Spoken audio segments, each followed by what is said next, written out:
देखिए, जो अब हरियाणा प्रदेश के हालात है उसको लेकर के कैसे संगठन को मजबूत किया जाए और युवाओं की आवाज को बुलंद किया जाए, उसको लेकर के आज सभी युवा साथियों से मिलने आया था।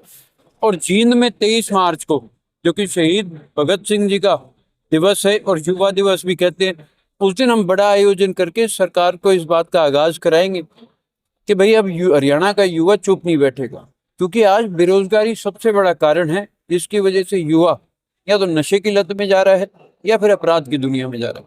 और आपके इलाके में तो अपराध बहुत ज्यादा बढ़ा हुआ है, ये मेरे को कहने की जरूरत नहीं, आप पत्रकार साथी सब इस बात से वाकिफ। भाई साहब, जिस तरह अभय सिंह चौटाला ने किसानों के लिए आवाज उठाई थी, इसी तरह क्या युवाओं के लिए करण चौटाला की भी आवाज बुलंद रहेगी क्या? बिल्कुल बिल्कुल, अभी तो मैंने 22 जिले के प्रोग्राम रखे हैं, 90 के 90 हल्के भी करूंगा। युवाओं के लिए क्या करने वाले हैं सर, अगर जनता ने आपको देखिए, चौधरी ओम प्रकाश चौटाला जी हमेशा एक बात कहते थे कि मेरे को 3600 बच्चों को नौकरी देने की वजह से 10 साल जेल काटनी पड़ी, अगर मौका मिला तो मैं 3 लाख से ऊपर नौकरियां दूंगा, चाहे मेरे सारे परिवार को जेल काटनी पड़े। उसी धारा पे हम लोग चल रहे हैं और उसी चीज को अपना करके हम लोग आगे बढ़ेंगे। सरकार आने पे सबसे पहला जो काम होगा, जो चौधरी देवीलाल जी भी कहते थे, एक सरकार का फर्ज बनता है कि भाई शिक्षा, स्वास्थ्य और रोजगार, ये सरकार का फर्ज है प्रदान करना। जेजेपी नेता का बयान आया, वो कह रहा है कि इनेलो जो है वो तो रिटायर्ड लोगों की यार, जो खत्म हो गए उनकी बात क्यों कर रहे हो मेरे से? जनता से पूछो ना उनके बारे में, मेरे से क्यों पूछ रहे हो? आपके ऊपर दिया उन्होंने। मेरे ऊपर देते रहे, उनके और कोई काम है? मैंने उनका जिक्र किया कहीं पे भी? फिर तो इन बयानों की मंशा क्या है? उनसे जाके पूछो, मेरे से क्यों पूछ रहे हो यार? कमाल की बात है।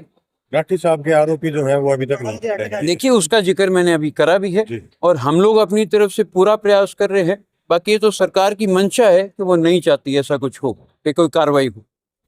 सर, कांग्रेस ने जो है अभी मनरेगा का नाम बदल दिया और बीजेपी वाला ने भी इनका काम यही रहेगा, नाम बदलना। गुड़गांव का गुरुग्राम कर दिया है, कोई और काम है इनको? कोई इनके काम बता दो आप मेरे को जो इन्होंने जमीनी तौर पे करे हो। सर, आज आपके आभारी है मेरी हल्का, अपने बेटियों का सम्मान किया। जो कार्य सरकार को करने चाहिए, मान सम्मान के बिना लोग लगातार करे। आप इस सरकार से क्या उम्मीद रखते हो? हमारी सरकार बनने पे हम इससे ज्यादा मान सम्मान करेंगे।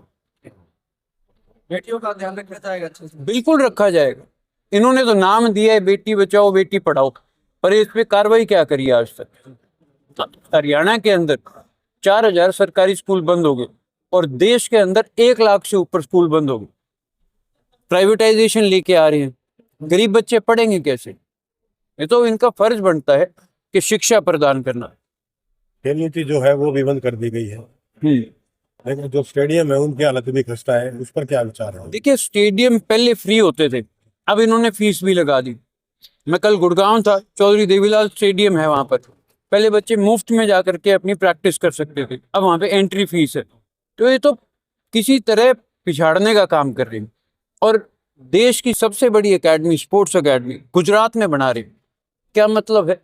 कितने मेडल हैं गुजरात के और कितने हरियाणा के? मैंने अभी उदाहरण दिया, 70 बच्चे हमारे प्रदेश के अलग अलग टीमों में जाकर के खेल रहे हैं। वो यही कारण है क्योंकि हमारे यहाँ पर बच्चों को पीछे धकेला जा रहा है। सर, पूरे हरियाणा में घूम रहे हैं तो इनेलो पार्टी का जो क्रेज है किस तरह बढ़ रहा है, क्या कहना चाहिए इस पर?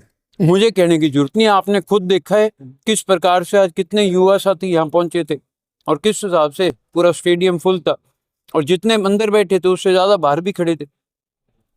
धन्यवाद सर।